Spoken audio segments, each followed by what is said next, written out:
Hey everyone, this is Lynette Bledsoe from LynetteBledsoe.net coming to you live from my home office here in San Antonio, Texas. And as you see in that title, today I'm going to be talking about spouse issues in your business. And if you're first joining me and you think this is about my spouse, no, it's not.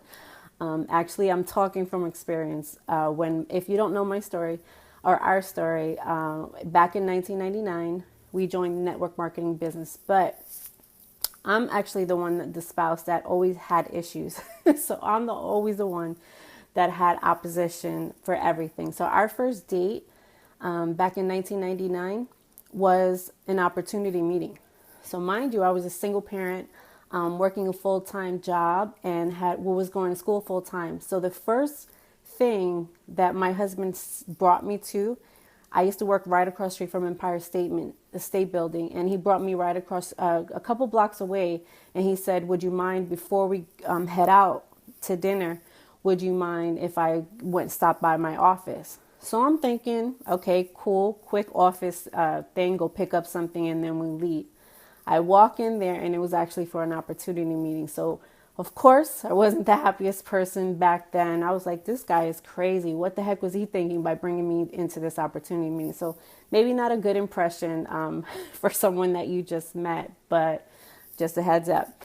But just wanted to give you guys a couple of tips. Obviously, a couple years later, a big event in that company is actually what helped me include myself into the business, because at first, like, that wasn't a good impression for me, and I wasn't impressed by the opportunity meeting, because just the introduction to the opportunity meeting wasn't the best thing. So probably don't trick them to going to opportunity meetings. So that's one.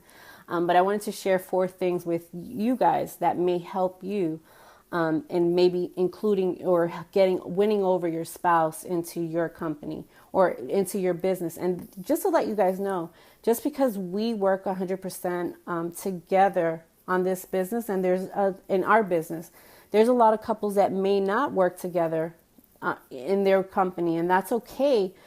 Maybe, and this is the thing how I started, if my husband had leads that he had to follow up with, I would be the one to follow up with, because I wasn't too comfortable with going out there and prospecting. So, or back in the day, I would do faxing, I would do letters, emails, things like that. So those are the little administrative things that he would include me. So for number 1, try to include them as much as you can, as much as they want to do. So for me, the easiest things for me, and I didn't have a problem with doing, was doing the administrative part. So again, I would do following up. I would do maybe sending happy birthday cards, maybe calling them up to say happy birthday, things like that. I didn't have a problem with, because I wasn't 100% there in the business at all. And if any of you guys know us from our first company, you guys know I was always on the back end. You knew Gary and Lynette, but Lynette was never talking. Lynette was never doing anything. She was always the administrative part. Number 2, be patient with them. It took me a couple years to do anything. It took me a couple years to start making videos. It took me a couple years to even start prospecting for our business. So just be patient with them. Just because they're not ready to help you 100% right now doesn't mean that later on they may not be 100% ready to help you. You never know. For me, what did it for me was a big event. My husband asked me if I wanted to go to this big Super Saturday event for that company. And hearing from a couple who work together is actually what changed my perception of working with him and wanting to help him in that business. So number 3, most important thing, I think most of us who have a home business, we don't make time for our family. So make sure that you're making time for your family. If you're working a full-time job and on your spare time, you're just 100% business, what's the purpose of working so much if your business, your kids and your family and your spouse, they don't even get to spend time with you, or they don't even get to enjoy anything? Remember, you only have 18 summers with your kids.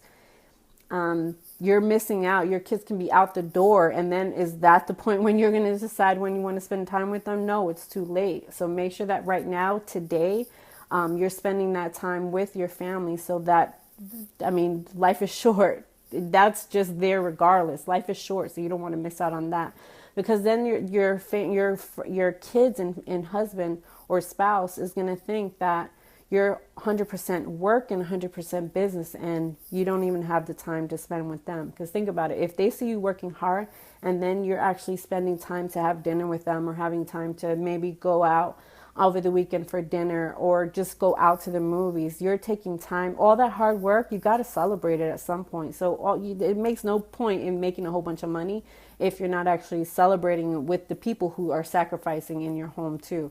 So number 4, and you can probably ask any top earner for this one, show them the money. If you're working so hard and not making any money, maybe there's a tweak or something that you have to adjust there. But if you're not making any money, you definitely got to make some changes somehow. Either get a training that's going to give you that one nugget that's going to help you increase your business or increase that income, or do something. You got to do something. If your income hasn't changed from last year, then maybe you need to do some adjusting on your part, just to add something. Like for me, just to keep using an example, for us, we added about a year ago, we added a private community that network marketers use. And what's funny is that community has helped us get 1,400 leads, or close to 1,500 leads actually now over the last year.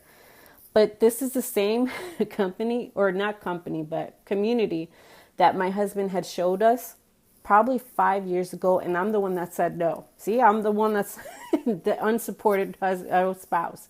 I'm the one that said no because I didn't understand it. He didn't really show it to me. It was just something that he had added to what we were doing. And I was like, you know what? It makes no sense. It's out. So we stopped it.